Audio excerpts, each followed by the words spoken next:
Hello and welcome back. It's good to have you back again. Thank you for listening.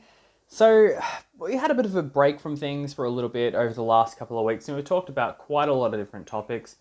Yeah, I went into it a bit in that freedom episode, and we had a look at, bringing it back to bikes for a little bit too, and talked about perspective, and we also talked about, say, things like what it's like to be in different circumstances and so on. We had a chat about consumerism.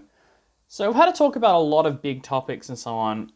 But I thought, well, a lot of you are probably wondering, well, who am I? Well, what do I know about these things? And the answer is probably maybe not a lot, maybe something.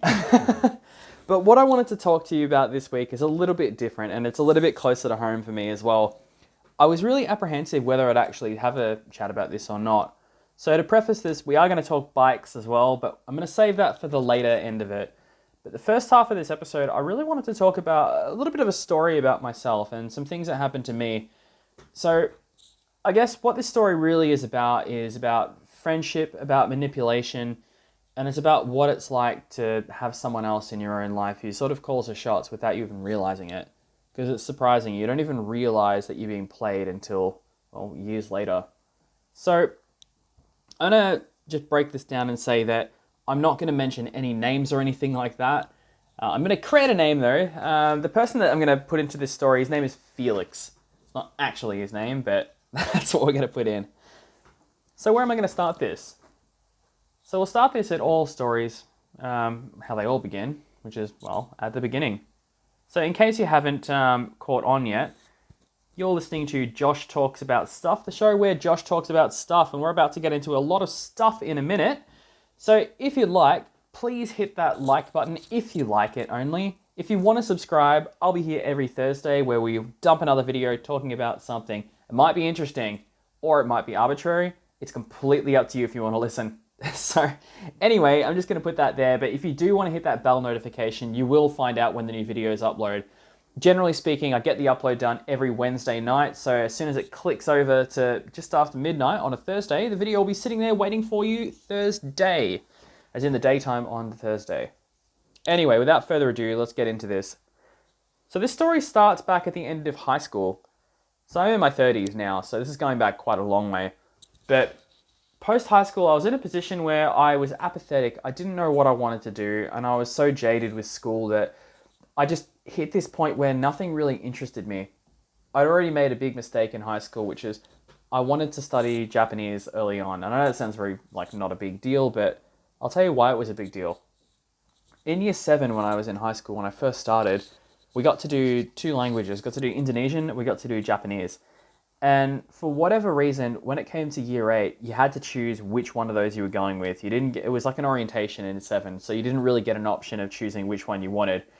So I chose to do Indonesian because it seemed like a closer language to English, and I had people telling me on the outside that, oh, this is probably Indonesia's closer to Australia. It's going to be a better language to learn. So I thought, I'll do that, and it'll be easy, and maybe it'll be useful. Long story short, I got about 3/4 way through year 8, and I thought, I don't want to do this anymore. I hate this. In year 9, I wanted to do Japanese, but the problem was I needed to do year 8 Japanese to be able to do it though. So otherwise I'd be behind, and I couldn't just pick it up then from that elective. And it locked me into this for the rest of my school, where I was stuck doing this class that I hated. I hated Indonesian. I didn't want to do it. I wasn't interested in anymore. And then I found out that there was a school excursion, or not an excursion, but it was more like an exchange program that we had, where Japanese students would come here. We'd send our students who were studying Japanese to Japan.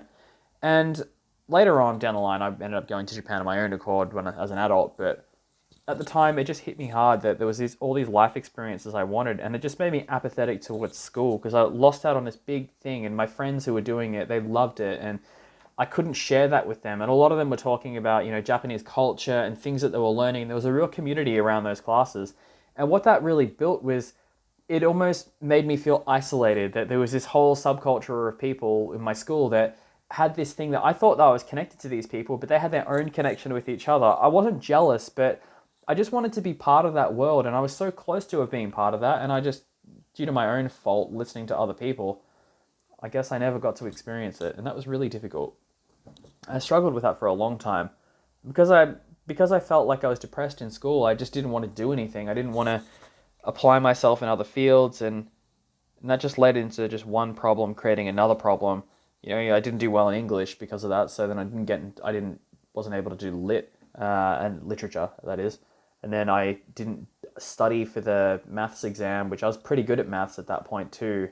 I had done external tutoring with maths as well prior to the end of primary school, and I was well ahead with mathematics. Like, I was killing it through year 7 and 8, and then in year 9, because of that, where I hit this sort of rough patch in my life, I just didn't apply myself, and I didn't study for any of these exams, and I just, destroyed myself in all of them, did really bad, failed a lot of them, had to resit them, and got minimum marks on them.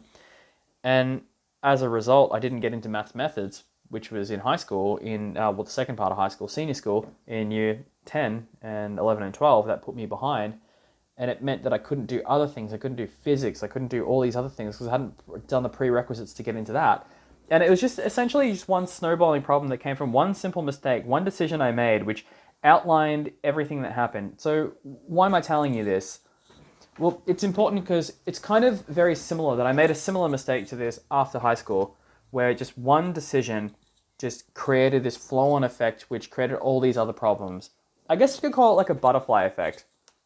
But I didn't really know what I wanted, but I knew that I had interests. There was things that I loved to do. One of the big things I loved to do was drawing, and I was really big on DeviantArt at one point, as in not my status or anything like that. I was never like big and followed or anything.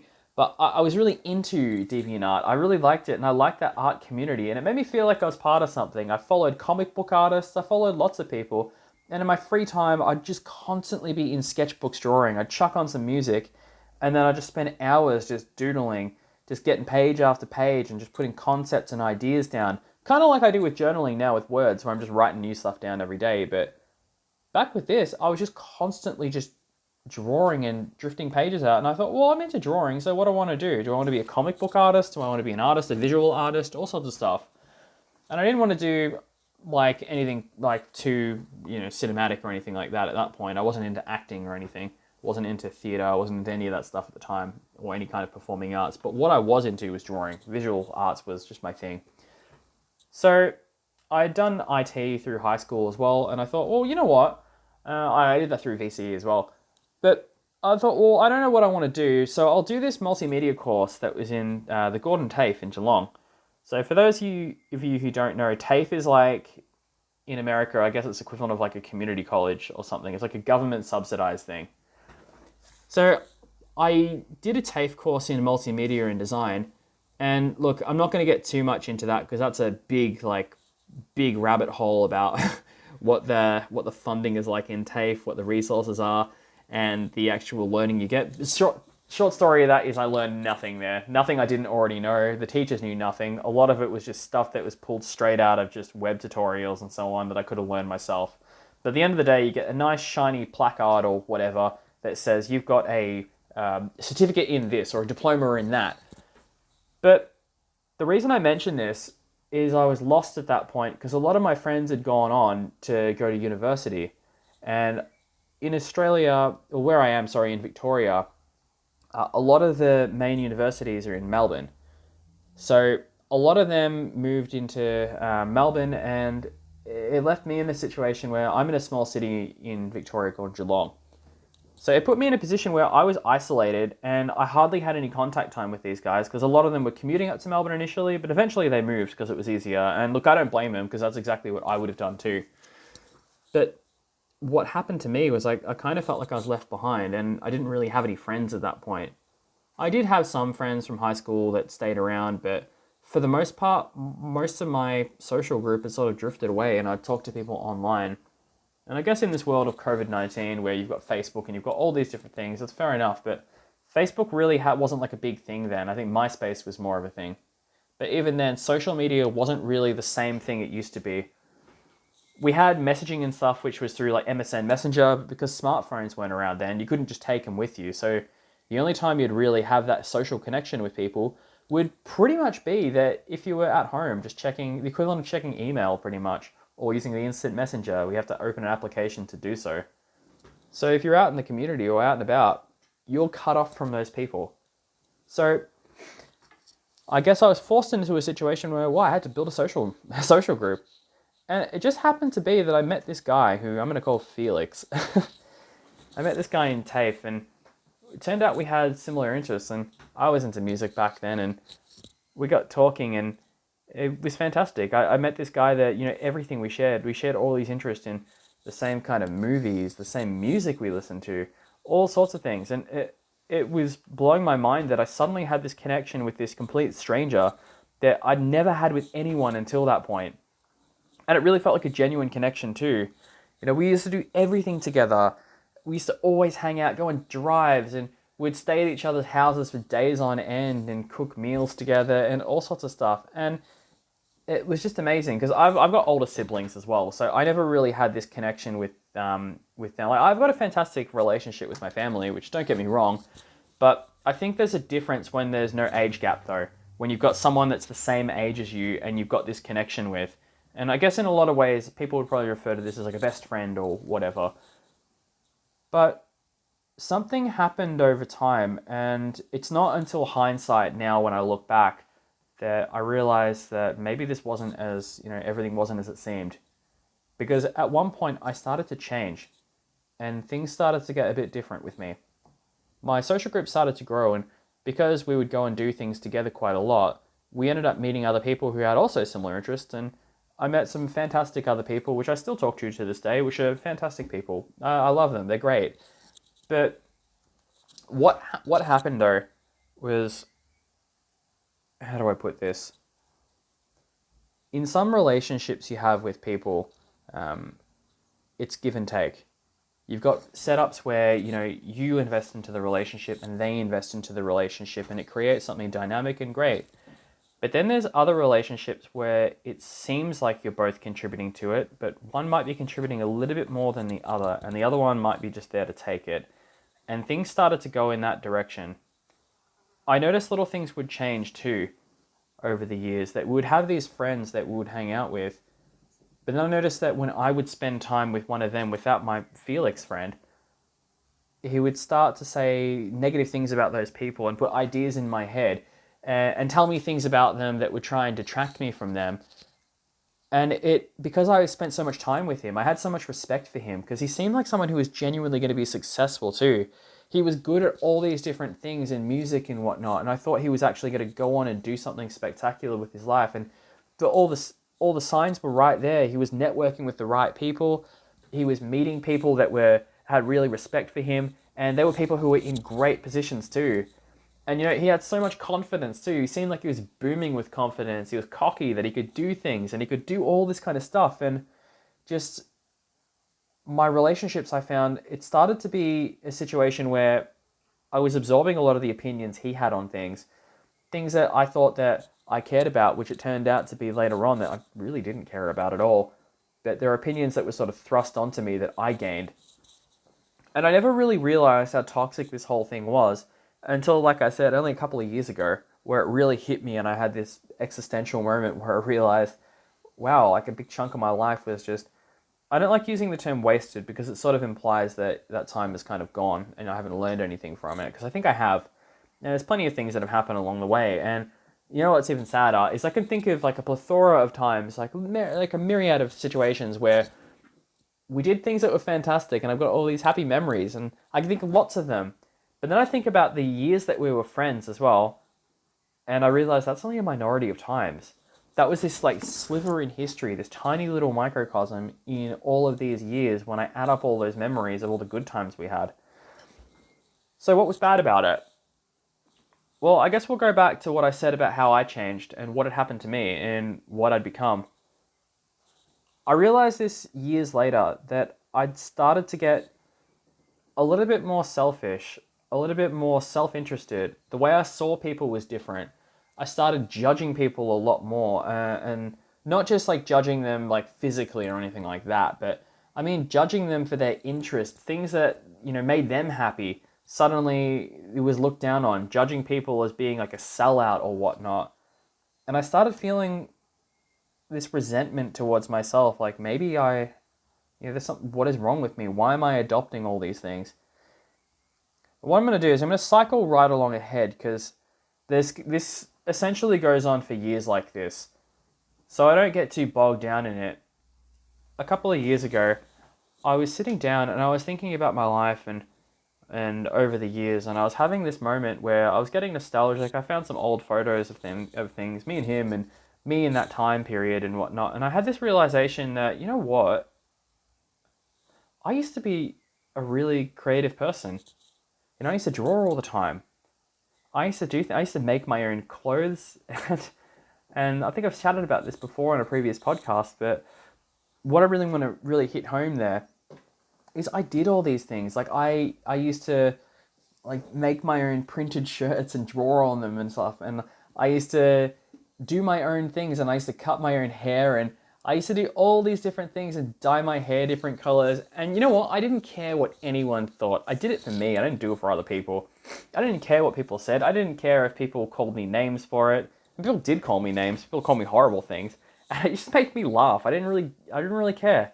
And it was just right up until this one point where things changed, where I got self-conscious. And I was thinking like, well, when did that change for me? How did I go from this person who was confident and able to laugh things off and was always happy and was able to do all these things to becoming this person who was anxious and depressed and self-conscious and constantly thinking about judgment? And it clicked. This one conversation we're having one night. Now, I forget the details of this whole conversation, but essentially the gist of it really was that we were chatting about him, and suddenly he turned this situation on me. And I'm going to paraphrase here, and Felix said something along the lines of, well, it's kind of like like the only reason you dress that way is because you're obviously self-conscious about how you feel, and you're just trying to put on a show for everybody else that you really just, like, if you weren't such like a broken person. And like, I get that you're insecure, because a lot of people are insecure as well, and they feel bad about things, but it's nothing to really feel ashamed about. You don't have to, put on a show like this, because at the end of the day, it is kind of embarrassing when you see someone really trying so hard to impress everybody. And he said something along the lines of that. And I don't know what it was, but it just hit me. And because I respected him so much and I thought all of these things about him, I thought about how, well, he obviously knows his stuff. He's this confident, amazing guy who's so successful, and he's going to do all these great things. And I'd spent so much time with him that I guess I'd forgotten my own self-identity in that point. And I took that to heart, and that really hit me hard. And I started thinking, oh, is that how people see me? Do people really think that I'm just putting a show on for everybody? Is that what people think this is? Maybe it is. Maybe I am just maybe this is a whole cry for attention. I've never thought about that, but maybe unconsciously it is. And it got in my head, and it was like mind games. It started making me judge myself. And then I started just changing the way I looked and changing the way I dressed. And then at one point, it's kind of funny. I remember I even looked like him at one point. We had similar haircuts and stuff, and it's so gross that would be the case, but that's because he was helping me and helping me buy clothes and telling me how I should look. And because he'd already broken my ability to just have confidence in myself, I started listening to him in a way where it felt like I was taking good advice. And this is very similar to that whole relationship thing that happens with people talking about negging and so on. That idea that people will talk to a woman, or a man, I guess, but it's usually men with women, but they'll usually talk to a woman and they'll say like backhanded compliments, and they'll do it over and over and over again to a point where they start questioning themselves. And the whole idea is that they break this woman's self-confidence to a point where she feels so low about herself that she gets dependent on the guy to try and build her back up again. And that's kind of what was happening to me. That this guy had just over time had basically broken me down and then built me back up in his own image. And I'd lost myself a sense of self-identity in that too. And along the years, it changed the way I even spoke to other people. I started judging people. Like I said before, I started judging people on their interests and things that they did and things that made them happy, as if they were lesser than me. And I started pushing people away, and sadly, I have to live with the fact that I've said some horrible things to people that I can never take back. Things that are so horrible and cutting that even if they listen to this right now, I feel like it wouldn't make up for the fact of how I've treated people, and it's horrifying to think about that. Now I have to live with that, and it's disgusting. And I can't blame him for that. I can only blame myself because no one forces you to do things. You know, people get into your head and they'll plant ideas, but no one forces you to actually do them. So that's my problem I had to live with. But when did I really realize the start of this changing? Well, I said a couple of years ago, but it did start a little bit before that. So the start of the end, it was when everything was going really good, well, so I thought, objectively it was going horrible. But where things kind of changed for me was I noticed over time that together we would do this thing where he would sort of use people, and then as soon as that he got what he wanted from them, he would ditch them and cast them aside. Like he wanted to, say, have access to something to record music or something, or access to a certain contact, and the person who was the middleman would just get thrown away again. And that would happen frequently. And it felt normal to me that like that's what you do. You just stand on someone's necks to get to the next position, which is a horrible way to think, but that's kind of just what became normal because you spend enough time around someone or a community of people, and anyone will tell you this, you start to become like them because it's, regardless of what you think, people are always going to rub off on people, and what's normal and what you think is normal is kind of like a social construct of normal. The baseline is what you're exposed to. That's what you see every day, and that becomes normal for you, not normal in general. Right up until he got a girlfriend. When he got a girlfriend, I guess he didn't really need me anymore. It seemed like we were really good friends and we were really close and so on, right up until that point. And I don't want to be in that position where I'm saying that like, oh, it's just like when a guy gets a girlfriend, he's changed. That's not the case at all. I think there's a big difference between someone using you for like emotional, using you for as like an emotional vampire to take what they need from you because maybe they weren't loved enough as a child or whatever, and they find someone else who can do it more than you can, and then suddenly they'll just use you as a surrogate for that, and then once you're done, they'll leech off someone else, and they'll just keep doing that, and that's what was happening. It wasn't a situation where it's like, oh, I'm the selfish one because I just want to spend time with my friend and he's spending time with that stupid girlfriend. It wasn't one of those scenarios. And the reason I know that is because I would never get contacted, things would never happen, and it was always me having to organize things even when we did. But the only times he would reach out to me was when things were all rocky with his girlfriend. When they had a fight or something like that. And then suddenly I was the guy who was in between them again. And then I'd come into the picture then. And, I was never there for the good times. I was always there for the rough times. Like a barrier. Like I was the coping mechanism. And that's when I realized, things aren't, I'm not really friends anymore with you, am I? I guess I'm just being used. I'm just like everyone else. I was a means to an end until until I got to that point where I was chucked aside and not needed anymore. And that's what happened. And I even think back to like when he was struggling and broke, they'd always be asking for like, oh, can you please buy cigarettes for me or buy like this for me or help me out with this because I can't afford this. And I'd be there to help because that's, what I did. It was my friend, and of course I'd help my friend. Except when things were bad for me and I went through a really hard time, I never got those offers. It was always, yeah, you need to get a better job, man. Man, I can't help you out because you need to learn how to help yourself. It was always things like that.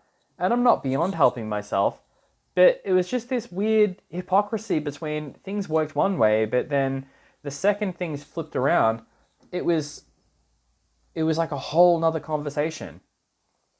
And it's horrible. So over time, we drifted apart and we had many fights over that time. And eventually, he was out of my life for a period. And he came back a few times, but that was kind of, Felix was gone. And things kind of changed, and I kind of found a sense of normality. And things started to kind of just, get back into a rhythm of living my life. And I remember one year, he came back into my life again. And it seemed like things were different. He came in and started saying like how he's getting therapy now, and he realized what he'd become and that he'd manipulated people and he'd used people, And he did all these things, and it seemed like he was atoning for it, and he was working really hard for it. And he'd have relapses and whatnot, and he'd go back to it, but it seemed like he was really trying.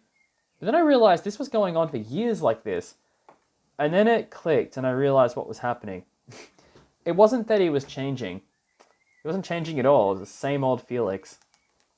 What was happening, though, well, how to put it simply, was that he wanted to tell me he was changing. It was more important that he was letting me know that he was changing. Because then he could get the praise for like, oh, good job, I'm glad you're getting help. Without actually having to put in the work. All he had to do was tell people he was getting therapy, but not actually take any of the advice. He would still keep using people. He would still keep doing all of that stuff, and it would still be that toxic relationship. But the difference is now I'm praising him for it. And I realized, well, this is never going to happen. And you're never going to change. This is exactly how it's going to be. And I realized it's the same thing that had gone on even earlier than that. When I looked at him and he was doing so well with like music and all these different things, and it seemed like he was going to be successful, I came to the realization that, well, he spent more time talking about the success than actually doing anything about it. And I think, well, where is he now? And how do things work out for him now? What's he got to show for it? After all of these years of talking himself up and talking about doing things, talking about changing, and the reality is he lives in a tiny little single bedroom place, paying board to someone. And look, there's nothing wrong with that. But when you talk about being a success and you talk about dumping all over someone else's dreams with trash talk, saying that, a certain way of life or a certain measure of success is the only way to live. And then suddenly, things don't work out for you because it was all about talking. I think that says a lot about that person's character. So why am I talking about this whole story and why am I bringing this about? The reason I wanted to bring it up is that it's so subtle when this happens to you. People talk about things like abuse in relationships. We've talked about relationships before, and something I wanted to talk about, which is a really difficult one, is talking about abuse in relationships. Because people, when they think about a relationship abuse, they always think of domestic abuse being things like, say, someone hitting their partner. They think about physical abuse. They think about people calling them names or all these kind of things. They think about that. They think about those kind of methods of abuse, which, yeah, they're horrible. I agree. But I would go an extra step and say equal to that is this level of emotional abuse and manipulation, because you don't even know that you're being controlled and you don't even know that you're being changed. You don't realize, because it happens so slowly and it happens just over a long period of time, that these people get into your brain and start changing the way you think, start manipulating you, and you get to this point where you realize that you don't even know who you are anymore. But because you're around this person just 24/7, that you live with them, for instance, and they're always there, they're always with you. When you go to the shops, when you're with friends and you're a couple all the time and you're always together, you never get that breathing room to stand away from the situation and be able to realize, oh, this isn't normal. This isn't who I am. Because for all intents and purposes, that is who you are, because you are with them all the time.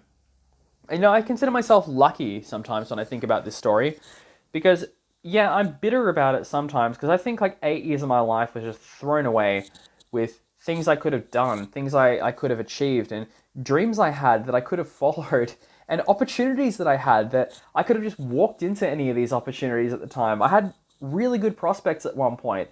I had bands I could have joined. I had acting jobs I could have gone into. I had all these things, and I said no to them because I had this voice in my head that was projected from someone else, where I gained someone else's insecurity that wasn't even mine.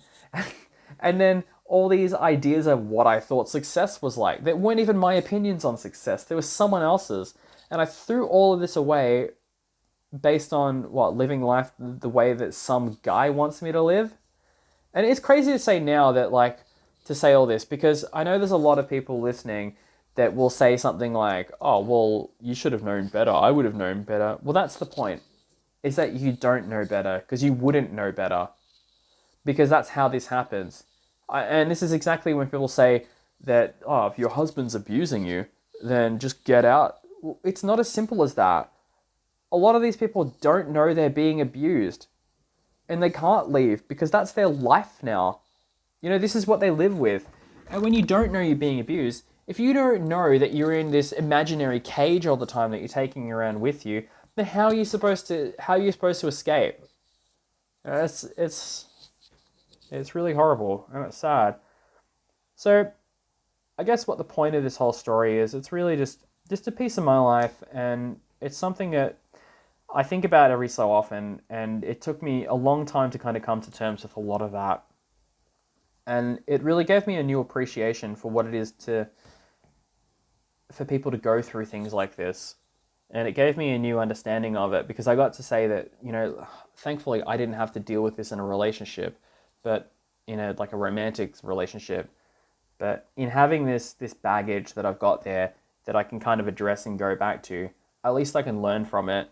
And, you know, it's given me an insight into what some other people go through. And hopefully in telling you this as well, maybe you'll have a bit of a different appreciation, that maybe you've got an opinion on what like emotional abuse is like, or maybe you had some thoughts about it that were preconceived and you had some opinions on how to handle it.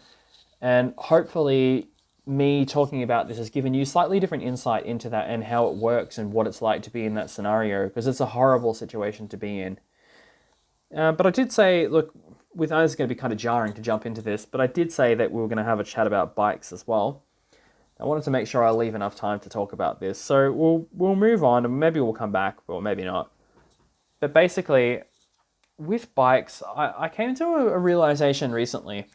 Now, I don't want this to be a situation where I'm talking about how good I am as a rider or anything like that, because I don't think I'm particularly great. I think I'm very average as a motorcycle rider. I love learning and I love getting better at it, which is fantastic. I think it's a good thing to do, is constantly hit the books, constantly read, constantly watch videos, find new roads to ride, explore, and do all sorts of things. But I went for a ride about a week or two ago, and I just wasn't feeling it. You know, a lot of the guys I ride with, some of them I know that I know objectively that from previous rides, I've always been, I don't like the term faster, but or better or anything like that, but I've generally been in a situation where if I need to or if I want to, I can leave those guys for dead behind me. And yeah, that's neither here nor there, and that's not like it's not a comment on them and their ability, and it's not really a comment on me and my ability, but I'm not trying to humble brag or anything, but the point I'm trying to make in that is that I know where I sit in the sort of skill margin with a lot of these people. And I went on this ride and I just wasn't feeling it, and I just couldn't get in the zone anymore, and just I kept cooking my corners. You know, every time I came into a corner I had a bad setup, bad line selection. My braking points were wrong. I didn't overshoot the corners or anything, but I just felt like I just couldn't get my head in the zone. And I noticed that the distance between me and the other riders was getting greater and greater and greater, and they were getting further away. And I came to this conclusion that, like, initially my first impulse was like, oh, they're getting further away. Just, you know that you're quicker than this. What are you doing? Just pick up the pace. And this voice in my head just yelled, no. What have you got to prove? And I realized, well, you know what? It doesn't even matter if I'm faster or if I'm not faster, because who cares? We chatted about this last week as well, that the reality is, it's not about, the road's not a racetrack, you know, you're not going for PBs or anything like that. And I came to this conclusion that I'm just going to just sit back and go at my own pace. And yeah, maybe my reaction time was a bit worse because, you know, I was going at a different time of day, but it just wasn't me. I just wasn't feeling it. And the way back once I made that decision was so much better. And I just cruised it at my own pace. And yeah, I was slower than normal, but I was in my comfort zone and it felt good. That's the thing. The road isn't a racetrack, and I'm going to bash on about this probably in every single video. And I know it's not necessary, but the reality is that so many people think of it that way. There's been a lot of people who have had a lot of good thoughts on this. I definitely think you should check out Yummy Noob's video on this as well, about how riding on a racetrack is not going to make you a faster rider on the street. They're non-transferable skills. It might make you more confident on riding a bike, but the big thing is your bike is going to be a hell of a lot more capable than you are in 99% of cases. And I mean that from like a 250 to a 1000. because most of the time the bike can do way more than you can. And especially on a public road, a lot of that riding just isn't possible. And let's say it is possible to get, knee down or elbow down on a public road. The real question I have to ask is why? Why do you want to take that risk? I know I sound like a broken record because we did chat about this last week, and I mentioned how, if you're in the oncoming lane or something like that, because you've got body position outside the lane, then yeah, accidents can happen. But the thing is, why take that risk? It's so arbitrary. I don't know. It's just not something that I've been really into, and it's not something that I really felt comfortable about. So, in summary, having a chat about this, going back to the whole manipulation thing, it's a bit of an odd one because I never thought that I'd really talk about this, especially in a public area as well, just because it is something that's a little bit close to me. And I guess for me, part of this is really unburdening myself, and I really wanted to get that baggage out there. It's not something I really wanted to just keep inside. And there's going to be people who listen to this who might know who I'm talking about, or they might be the person I'm talking about. And I've got no animosity towards this Felix character at all. I'm not angry at them. I know it sounds like I should be, but to be honest, I'm not. I'm not upset. People are people, and look, he might have his own reasons for the way he's acted, and that might be the case, and I was just in the wrong place at the wrong time, and that's that. But the difference between me now and me then is that's in the past, and I've moved on, and I've learned from it, and as a result, I've been able to accept, who I am now, and what I want to do now, and it's actually been pretty liberating, which is actually good. And this kind of goes back to perspective and some of the other episodes that I've done in the past. And that's why I wanted to do an overall summary as well on how I preface the episode like this too. The reason I did that is there's something I mentioned really early on in one of my earliest podcasts as well, which really comes down to values of what's important to you. You really got to separate yourself from life, separate yourself from friends, separate yourself from relationships, workplaces, all of that. Find some isolation. And I don't mean go and live in a cabin in a wood or whatever. I mean, if you want to do that, feel free, but that's not my advice. What I'm really talking about is find somewhere where you can really just be alone, whether it's your bedroom, in an office, whatever, and just even have a diary with you or something like that, and just reflect and just try and get those thoughts out onto paper. And really have that there. And I find having it on paper helps a lot more than just keeping it in your head. Because if it's in your head, you'll forget. And I guarantee you will. Especially if it's late at night. Because often what will happen is you'll think of something on your own. You'll have a profound thought. Maybe you might have a new way of doing things. Then you'll think, that's great. Go to bed. Clean slate the next day. Completely forgotten. Maybe you'll remember at midnight the next night. And it's too late because you've forgotten again the next day. So write those thoughts down somewhere where you can see them and you can review them and think, what matters to me? And what opinions are mine? What do I believe and why do I believe it? And I think that's a really important way because that's what really helped me realize that all those years I was being played by someone else. Whether they even knew that they were doing it or not, it doesn't matter. And I honestly think that Felix didn't mean to do any of this. He wasn't being mean-spirited. He wasn't doing this out of a power play. He wasn't trying to control me. I honestly feel that this was something passive that he was doing without even realizing it. And honestly, if he hears this, he's probably going to be mortified that this is what he was doing this whole time. And this isn't like a dig at him or anything like that, or a dig at anyone. But sometimes a lot of these things just happen and people don't even realize they're doing it to people. And that's why I think I don't feel anything harsh towards them at all. But yeah, going back to what I mentioned, as I'm sitting here flipping through my diary, you might even hear the pages.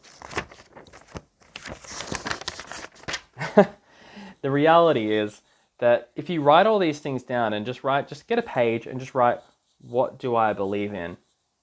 And then just start thinking about the things. Because you're going to say some things that are going to come out straight away, things that you're not even going to think about. You're just going to write straight away, oh, I believe in this. And that'll come straight on the paper. And I want you to sit and think and ask why.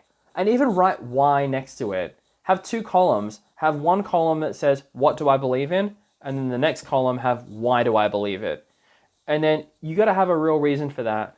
And if your reasons are because someone told you, because X person said something, then I don't think that's a big enough justification.